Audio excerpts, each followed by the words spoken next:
You're listening to Unsavory, where true crime meets food.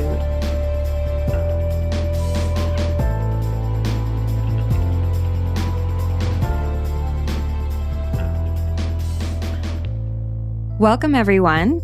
I'm Becca. And I'm Sarah, and you're listening to Unsavory. This week, we actually have a very special episode because it's our 1-year anniversary. Yeah! Can you believe it's been a year? Happy anniversary. Happy anniversary, Sarah. I mean, I can and I can't. Mm-hmm. The fact that we've done, what episodes is this? Like our 22nd? 24th? No, wait. I think it might be the 22nd or 23rd. Hey, it's your editor here. It's the 22nd episode. Good work, Becca. But the fact that we've done more than 20 episodes is wild. Yeah. It's wild. And yeah, I feel like, it's also a very spooky time of year. We have Halloween coming up this week. Yeah. So if you want a spooky episode, you can go listen to our very first episode, which is about Halloween Number 1. And candy tampering. It's an awesome story, but our podcasting skills have come a long way. So withhold judgment. Just pay attention to the story. So, yeah. No, oh my gosh. I've listened to the first episode like semi-recently just to see how our quality was. And we were babies. We were podcasting babies. That's for sure. I remember going off on many tangents about Halloween candy. Yeah. Oh, yeah. Oh, yeah. That was where Rocketgate happened. Becca loves rockets. I think them. They're the worst. I actually just got the bag of Halloween candy that we're going to give out this year, and I made sure there were rockets in it. Yeah, like the chalk of the candy world. Mm-hmm. Okay, today's episode is a little spooky, I guess. I think Becca's part is a little more spooky than my part. But Becca's going to tell us all about the disease that almost put the world off of burgers, Bovine Spongiform Encephalopathy, aka mad cow disease. And then I'm going to tell you about the time that the Texas beef industry tried to take down America's sweetheart, Oprah Winfrey. I still can't believe that. It's a good story. It's kind happened. of a funny story, honestly. And heartwarming in the end. That's a little foreshadowing. Ooh. No, I do remember hearing about this more high level at the time. Yep. But I don't even really know how it ended, like what the conclusion was. So, ooh. Well, I'll let you know. I find it weird. I remember this happening too, and we were 7. Okay, maybe we heard about it afterwards. Yeah. Anyways. Or we were just reading the news at age 7. I mean, I loved Oprah. So did I. I would watch it every day after school. Same. That and Dr. Phil. Degrassi. No, I was Degrassi Next Gen. Oh, Degrassi. Oh. Well, I did I would do Full House after school a lot. But then I think maybe around grade 8 when I started to mature, I got really into Oprah and Dr. Phil. I love that. It's good. It's good. There's a lot of drama. The information in this podcast is for entertainment and educational purposes only. If you're interested in medical nutrition therapy or personalized nutrition advice, please talk to a physician or registered dietitian in your area. If you have a history of disordered eating, be advised that nutrition details will be discussed and take the steps you need to protect your recovery journey. All the citations and relevant links for anything mentioned in this episode will be in our show notes on our website, unsavorypodcast.com. This podcast may contain coarse language, mature subject matter, and content of a violent or disturbing nature. Listener discretion is advised. This is an independently produced podcast. If you'd like to donate to the podcast, you can sign up as a donor through the Patreon link in our bio. If you could rate, review, follow, and share our show with your true crime and food-loving friends, that would really help us out, and we will be forever grateful. So cattle have been a part of our food chain for thousands and thousands of years. Beef is a good source of protein, iron, vitamin B6, and potassium, and cows also give us milk, which is also very high in nutrients. And it has even been used to reduce or prevent malnutrition across the world, especially in children. And while I don't eat beef, which I feel like I talk about way too much on this podcast, cows are still responsible for my favorite food, cheese. So cows are ruminants, which are hooved animals, and they graze pastures, meaning that they're herbivores. They're also able to convert things like grass and hay into enough energy and nutrients because of their unique digestive systems. So unlike humans who have undivided stomachs, cows have stomachs that are divided into 4 parts. These parts include the rumen, reticulum, omasum, and abomasum, and each part plays a unique role in the breakdown and absorption of the plants to optimize nutrition. And I guess before we get more into this, there are a lot of scientific words throughout my part. So if at any point it's not making sense to you, Sarah, Okay. just ask me to clarify. Because a lot of the words are repeated, just throughout different species and stuff like that. But it's a little bit confusing. Okay. Okay. Should I call you out in your pronunciation? No. Okay. Perfect. Just kidding. Keep that to myself. Please do, actually. No.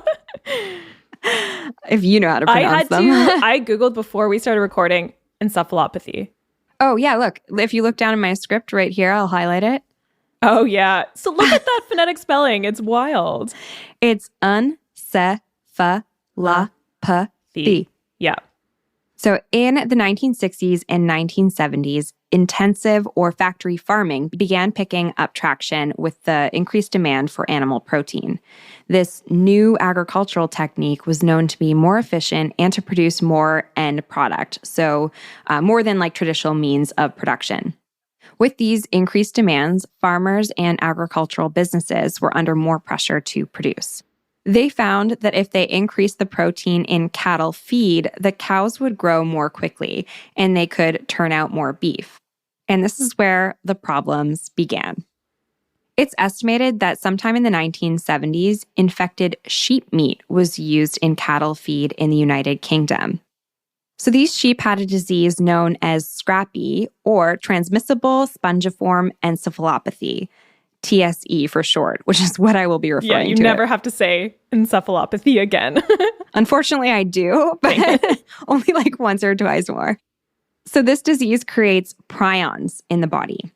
And prions are pathogenic agents, so they're pathogens, but they aren't a virus, bacterium, or parasite.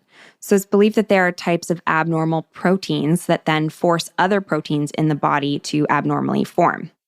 The normal form of prion proteins are found in all animals and humans, but in prion disease, these normal prion proteins are converted into proteinaceous infectious particles. Nailed it.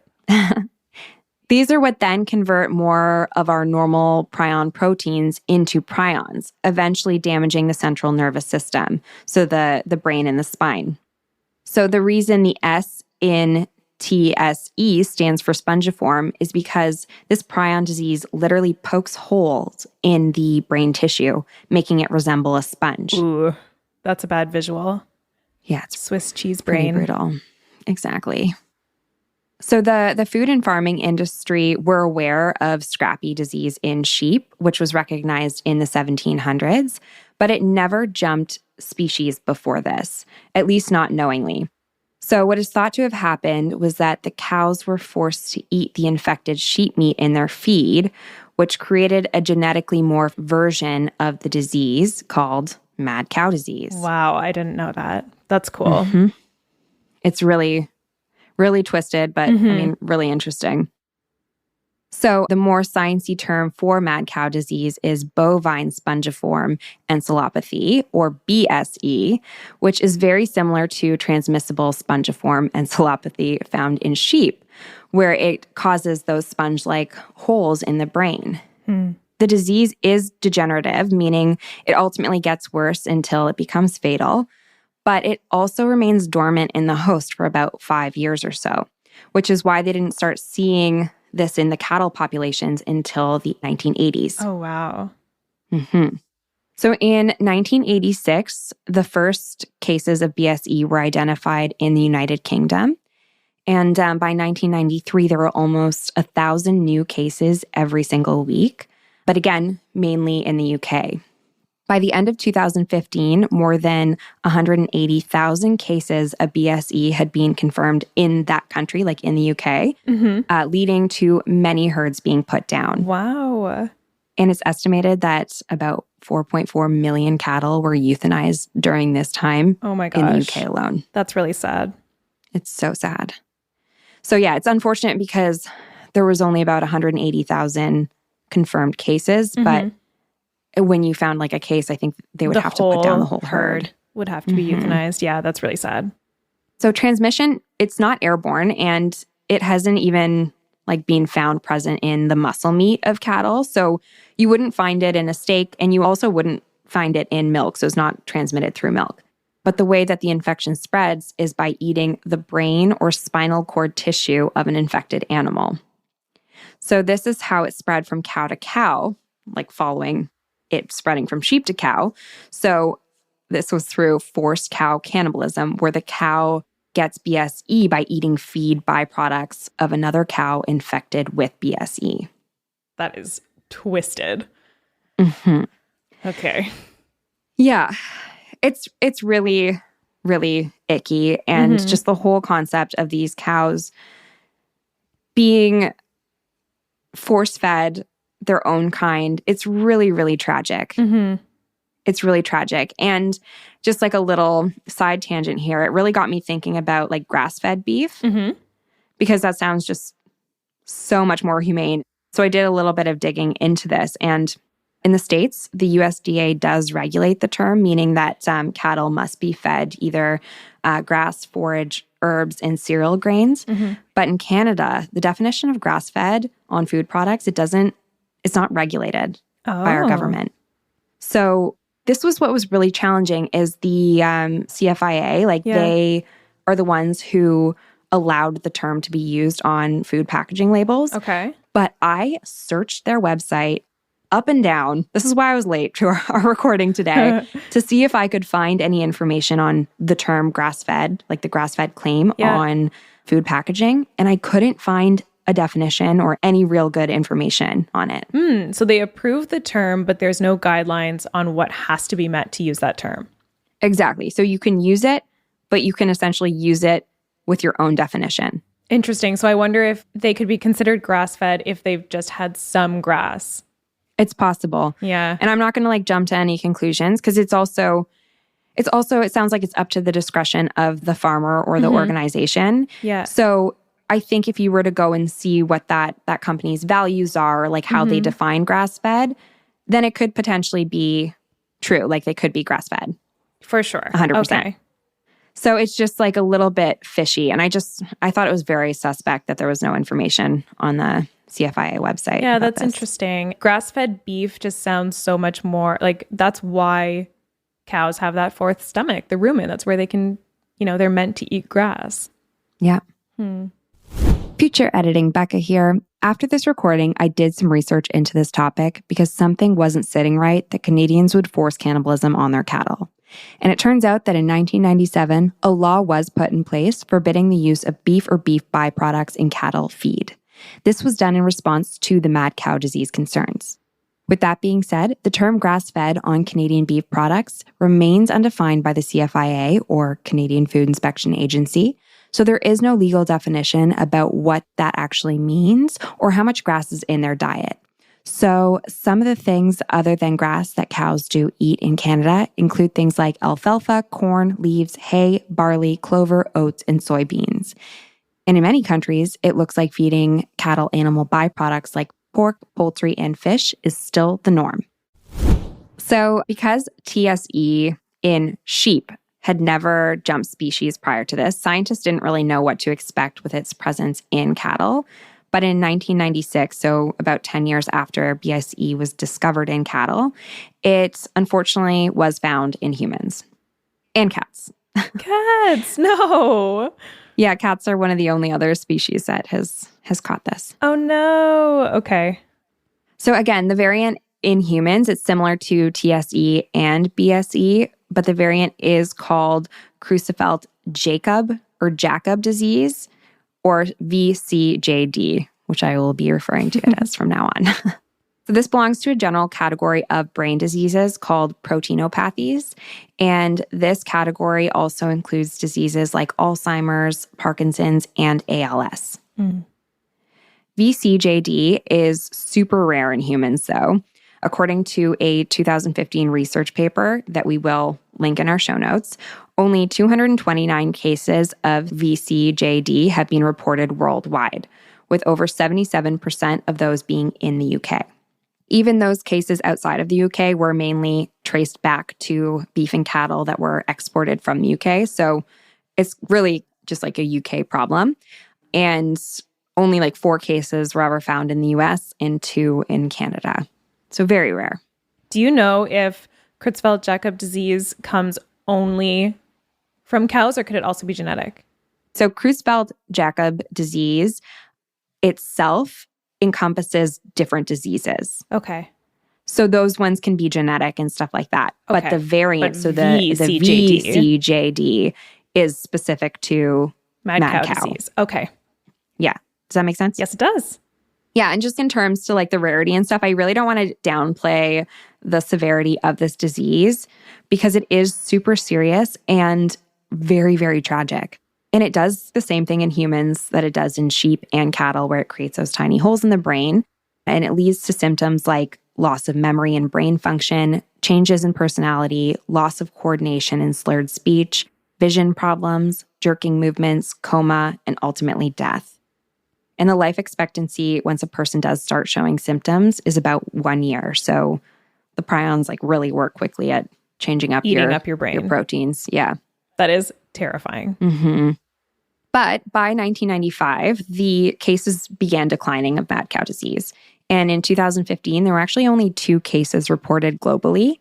Changes in feeding protocols and border crossing regulations helped protect cattle and stop the spread to humans. But based on what I could find online, cattle can still technically be fed animal parts. And I couldn't find anything more recent on the VCJD cases, which made me think that there haven't really been any recently, which I'm really hoping is the case. Yeah, me too. Yeah, but it is what it is, right? Like it happened. And thankfully, we were able to put some protocols in place where it is still very rare. But I think that there are still cows that will get it. It's just that the monitoring systems and the regulations in place have really helped protect us. Wow. Yeah, I really remember mad cow disease being in the media and like just talking about it with our friends. It's the name mad cow disease is so sensational and so freaky. And then what it actually does, if it does jump to humans, is really terrifying. Yeah. Even as it's so rare, like the number of cases compared to the number of cows in the world and the number of humans that eat beef is so, so, so tiny. But it's the shock value, like the fear of it all is really freaky. Yeah. And I mean, the reason it is so rare is because you don't get it from the actual meat itself, right? Like the muscle meat. So it is more so not from the organs, but again, like the brain, I guess, the brain and Spinal cord. So even ground beef technically won't have it for the most part unless there was maybe some mixing of... Yeah, extra parts. Okay. Do you have a Mexico drug dog story? That was a TBD, but I can definitely tell you. Does it fit right now? Yeah, for those of you listening, in my notes, I had Mexico drug dog story ... at the end of my script. So yes, I can tell I'm you. waiting. No, but essentially like what I was going to tell you was like, I do remember going across to like the American border and them asking if you had any meat in your car. Yes. Do you remember that? Yes, absolutely. Yeah. And I was always like, that's such a weird question. But it's because of this.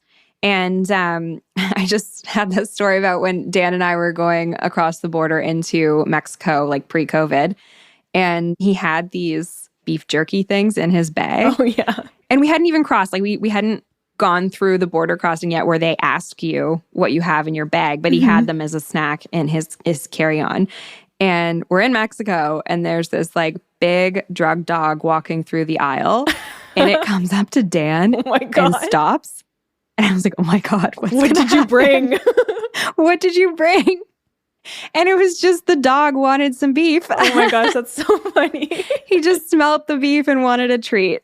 Did they take it from you? Yeah, they did. I hope they gave it to the dog. I hope so too. He deserved Little treats. But I almost my pants. Yeah, no kidding. Oh my gosh, that was awesome. Okay, perfect segue and great job setting the stage for how freaky, I keep using the word freaky, but how freaky mad cow disease was to the public.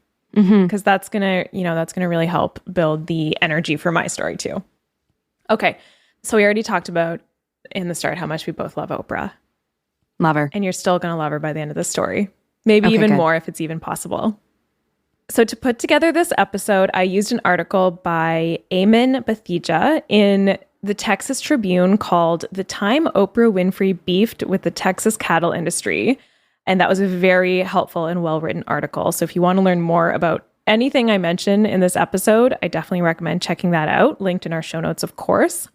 And another article by Larry Lemons and Ashley Landrum in The Conversation called "Mad Cows, Oprah Winfrey, and Communicating the Science in a High-Profile Court Case." And Larry Lemons actually covered the case real time when it was happening as well. So he's got a lot of great articles out there. Cool.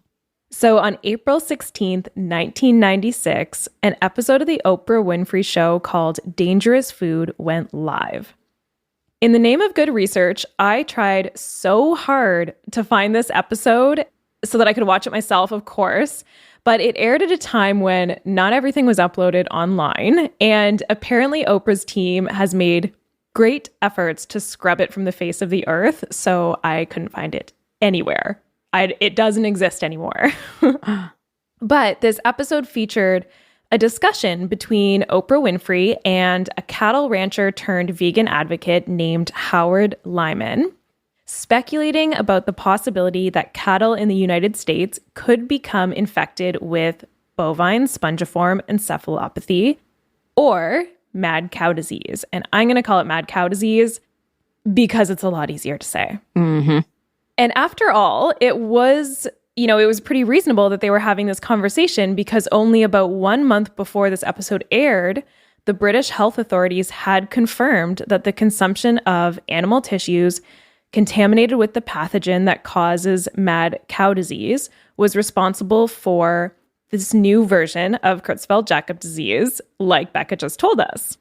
So during this episode, Lyman argued that the risk in the United States of a mad cow epidemic was something to be concerned about, largely due to the widespread practice in the United States at the time of adding leftover animal parts that were not really ideal for human consumption, so like fat and other tissues that we don't typically eat, into cattle feed as a cost-effective source of nutrition for the cows. So that's pretty much exactly what Becca was just telling us about, cow parts being added to cow feed.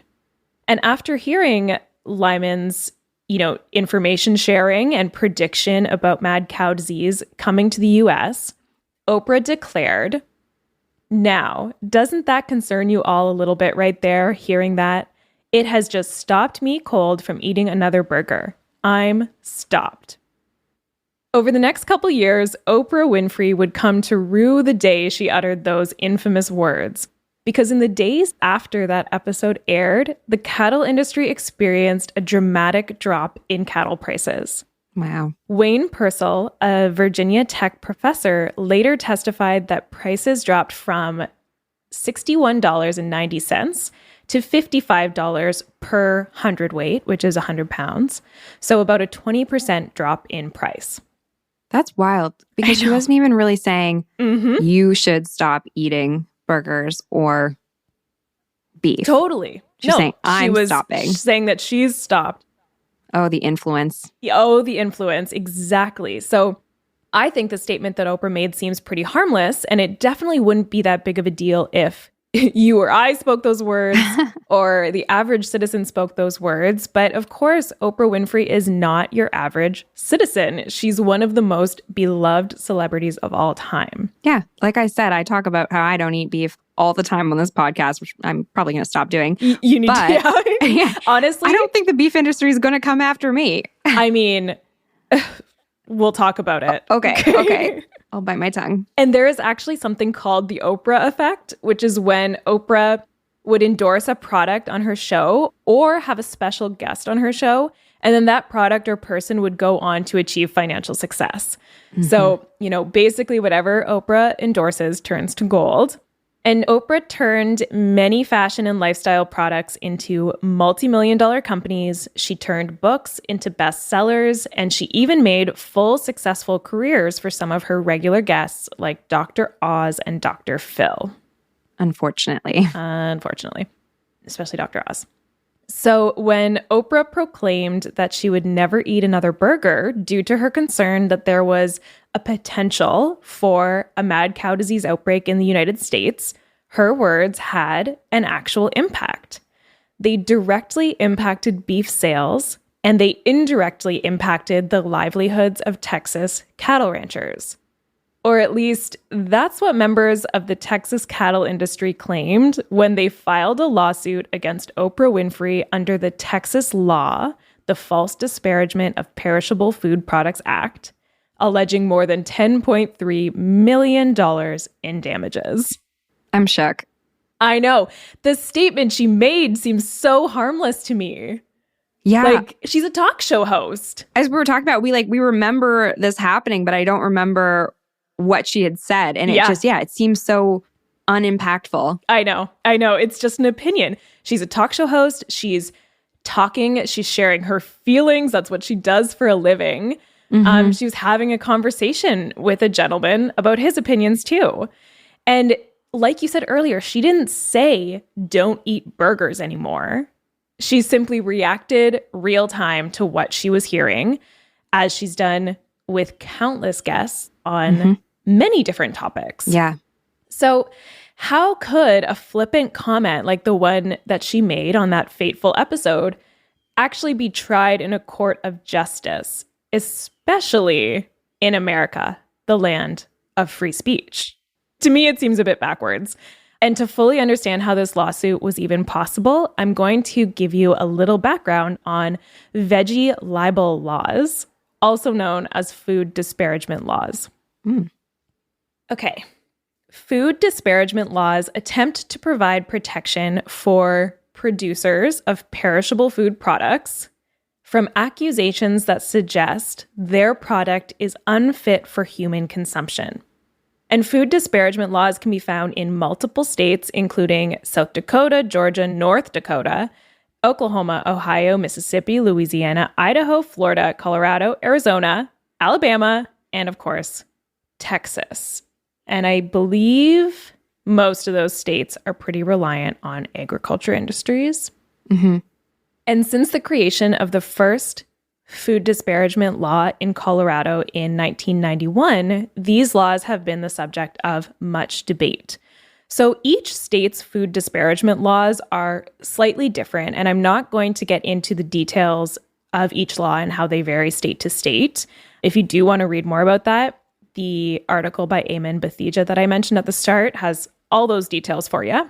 But in Texas, where Winfrey and Lyman were accused, the food disparagement law holds people liable for damages if they spread information that is false about a perishable food product, and the person who made the claims either knew or should have known that it was false.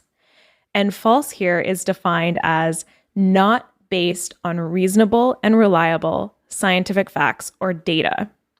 Okay? Mm-hmm. You're following? I'm following, It's not too law-y. No, it's not too law-y. And I feel like I want to talk about this, but I feel like you're probably gonna cover my questions. Yeah, I have like a full thought piece at the end, and we can talk about like how this makes us feel, because it brought up feelings for me. And also, this is kind of the kicker, is that the law doesn't provide any relief or financial support for the defendant if the suit filed against them is unsuccessful. So you could get accused, you have to cover all your legal expenses, and if, you know, in the end it's like, oh, what they said was fine, the lawsuit doesn't go through or whatever, you're not guilty, you're footing the bill. Wow. Yeah. And so it was Oprah and this ex-farmer. Yeah. Who were both accused. So it was them together. Yeah. Wow. So basically, you can be sued for speaking out against a perishable product if what you say is not true. And as a true crime and food podcaster that covers a lot of scandal in the food industry, my gut reaction is that these laws seem a bit like an infringement on free speech. Yeah. And as I thought about them a little bit more and did more research, they also seem like a harsh reaction to the widespread problem of misinformation and disinformation. And we do know that, we covered the food babe in episode 2, and misinformation about certain ingredients can have huge impacts on industry, right? So I see that industries are trying to protect themselves. These laws are in place to protect industry, but also I think we should be able to have these discussions about food products. I agree.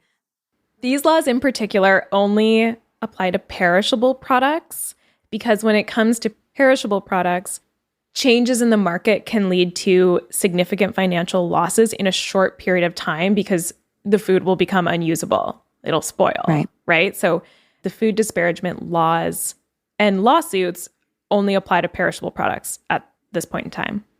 So there is some logic for these laws, and they were actually created in response to a lawsuit filed against the CBS network for its 1989 broadcast on 60 Minutes of a documentary entitled A is for Apple.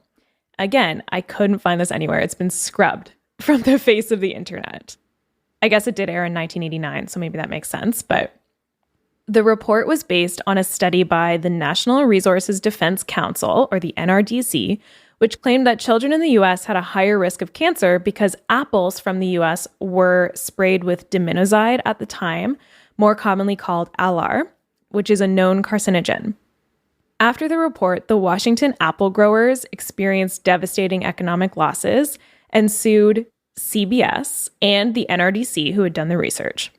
But the Washington Apple Growers Association were unable to provide evidence that the claims made in the report were false. And so they ultimately lost the lawsuit.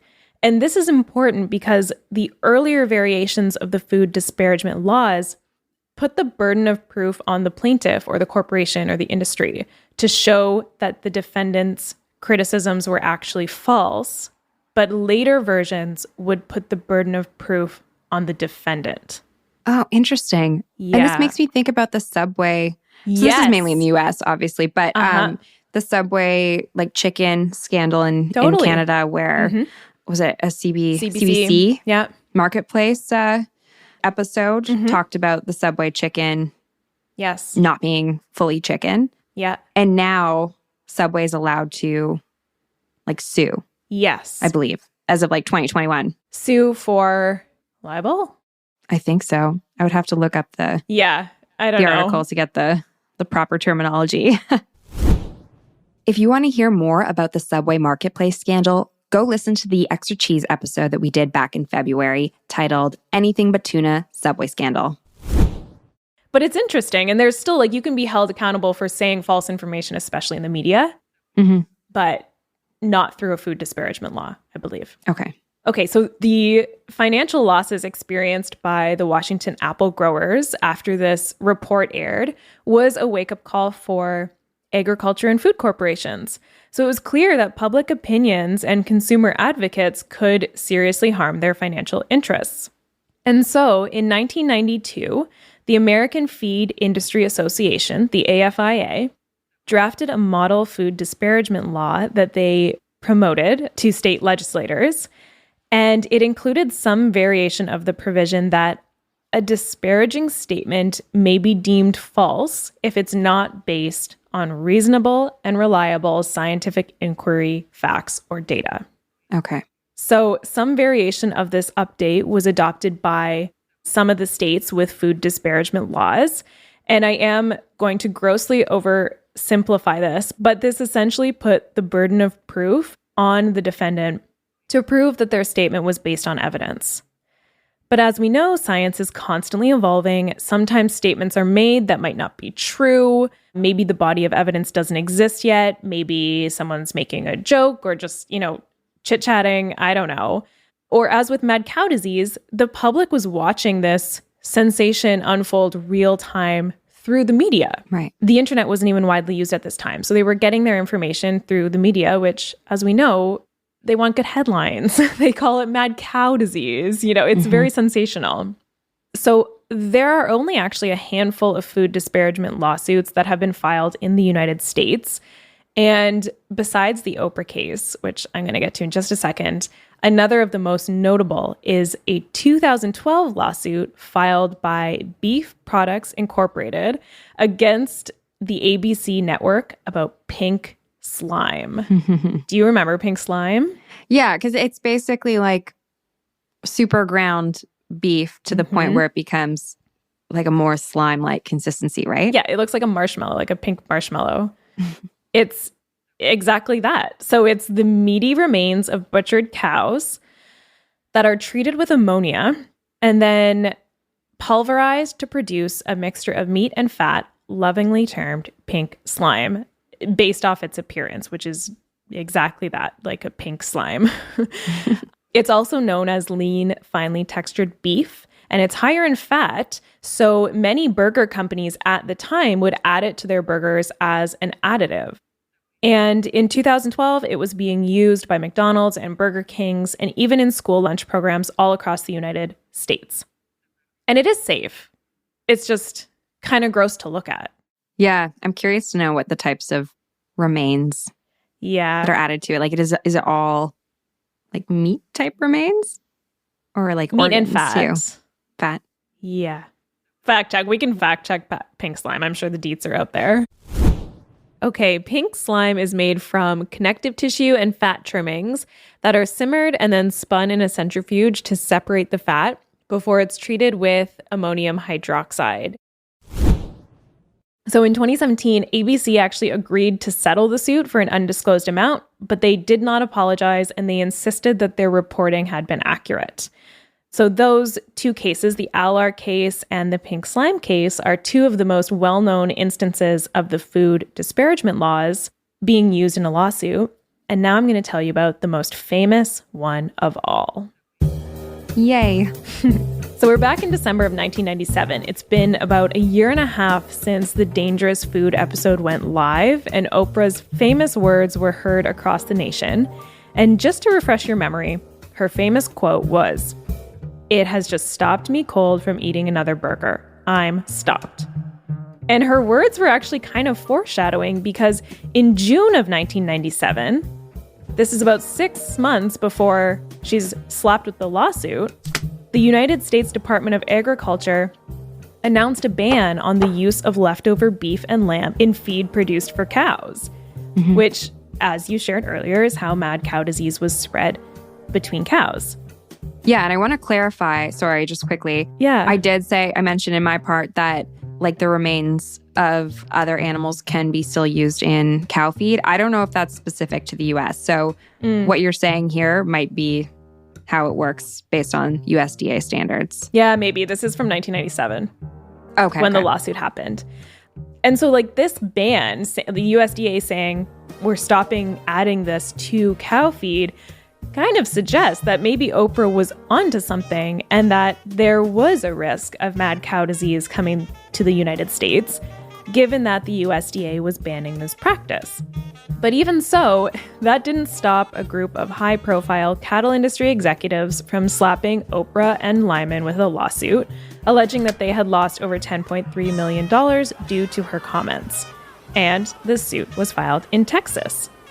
This lawsuit kickstarted one of the most high-profile court cases in history, and certainly the largest to come out of Amarillo, Texas, a small town of 170,000 people, in which nearly everyone who lived there was connected to the cattle industry in some way.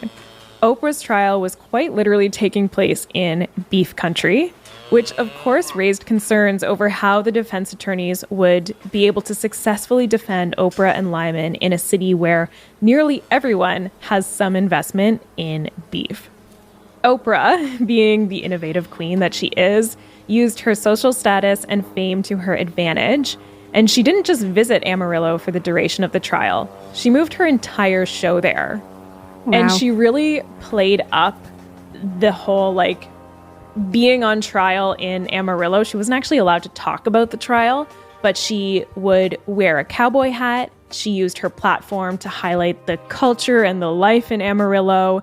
And the locals loved it. And it was a bit of a media frenzy. So inside the courtroom, Celebrity sightings were common, including Oprah's dear friend Maya Angelou. Outside the courtroom, animal rights activists traded insults with local restaurateurs that would set up barbecues and grill burgers right outside the courthouse. So it just, I just can't imagine the energy in Amarillo with Oprah coming in, this small Texas farming town. Well, it's not even that small, 170,000, but you know what I mean? This town that doesn't see people like Oprah coming in very often. And then she brings the whole show and she's highlighting their town. And great strategy on her part. Absolutely. But I can see how it could spark some drama. For sure. So the trial itself was about 6 weeks long. And at the start of the trial, the town was divided. So there were these awful bumper stickers that could be seen around town saying, "The only mad cow in Texas is Oprah Winfrey," which is so rude, not okay. Yeah. Fat shaming the defendant, which is not cool. But the more time that Oprah spent in Amarillo, the locals couldn't help but love her. So she was bringing a lot of positive attention to their small city. And eventually, the sales of Amarillo Loves Oprah t-shirts began to skyrocket. Aw, you can't help but love Oprah. I know. They probably just hadn't seen her show before. Totally. And these people, I feel like maybe they were, they wanted to hate Oprah, but by the end they were like, you have to love her. So Charles Babcock was Oprah's lawyer for the trial, and he was tasked with the difficult challenge of convincing the Amarillo jury that Oprah Winfrey was innocent. And Babcock was quoted as saying, "When we saw the 60 people who were called in for jury service, there wasn't one of them that wasn't connected to the cattle industry in some way. So yeah, I was concerned." And to help prepare Oprah for her trial, Babcock brought in a well-respected jury consultant named Dr. Phil McGraw. And Oprah was so impressed with Dr. McGraw's work that she offered him a guest spot on her show and eventually his own show, The Dr. Phil Show. Wait. Yes. He was a jury consultant. Yeah.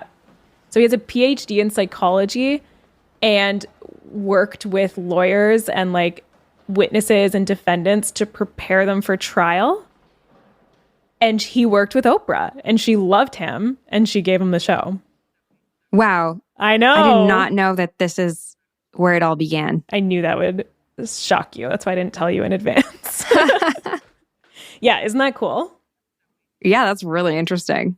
So both Oprah's lawyer, Babcock, and Lyman's lawyer, Barry Peterson, were faced with the difficult task of communicating the science of mad cow disease to the jury and to the media, and eventually to the public. Which, as we know, Becca, it can be really difficult to communicate challenging scientific topics in a way that is both easily understood, but also interesting enough to hold the media and the public's attention. And this trial actually serves as a case study into the media's attempts at clarifying the science of mad cow disease in the midst of a sensational, high-profile trial. Yeah, I feel like even my opening trying to explain the science of mad cow disease was probably a little bit confusing. I think you did a great job. Well, thank you so much. It is tough. I don't know. Sometimes I feel like when we start our research for things, I'm so overwhelmed by science-y stuff, and then I just have to kind of write it out in the simplest terms, and then, it's just tricky. Yeah, it is tricky. But I feel like at this time, too, there was less known about mad cow disease than there is now. So it would have been even more challenging to communicate to others. Yes, totally. So Oprah didn't actually testify until towards the end of her trial, but by the time she did, she had won the town's heart. So on February 26, 1998, the jury voted unanimously in favor of Oprah and Lyman, deciding that the discussion had by Oprah and Lyman did not constitute libel. Oprah was quoted as saying, "I will continue to use my voice. I believed from the beginning this was an attempt to muzzle that voice. I come from a people who have struggled and died in order to have a voice in this country, and I refuse to be muzzled." Oh.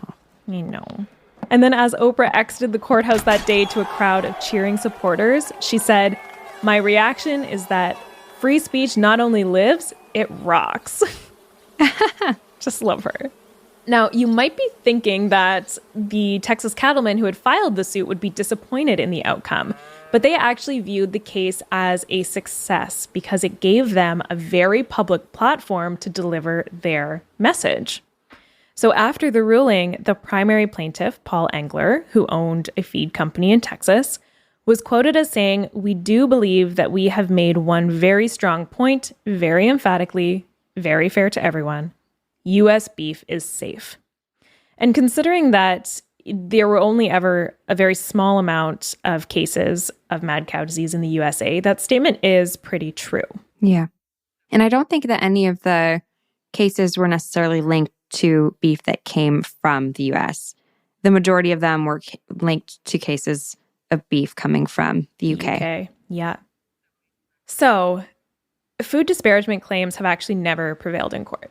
So then none of these lawsuits have actually won. But that doesn't mean they aren't serving their intended purpose. I even found that during this research, I was thinking that we have to be really careful about what we say on this podcast and how we word things, because if we were to get sued, we'd have to foot that bill, and we're still students. Right. But also, we always do our best to take an evidence-based approach. We really, really try and always try to find the best sources so that we can back up our statements and, of course, share factual information. But the fact remains that corporations do have a lot of power and a lot of money. And there are alleged instances that I read about while doing this research in which individuals who are, for example, writing a book have been sent threatening letters from corporate attorneys and had to take chunks out of their book and, completely rewrite chapters and things like that. So I find it interesting to think about the consequences that this sort of law could be having on free speech and corporate accountability if people are too scared or financially unable to challenge a large corporation in court to speak freely on these topics. Right.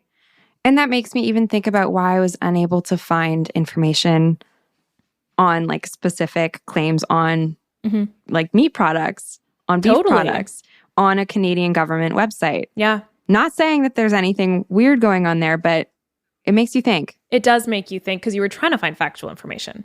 I was. And you couldn't. And I could not find, the Oprah episode and A is for Apple, they do not exist on the internet. Oh my goodness. But they aired according to, the different journalists that I read their articles. But, I'd like to watch them. Yeah. Yeah. Same.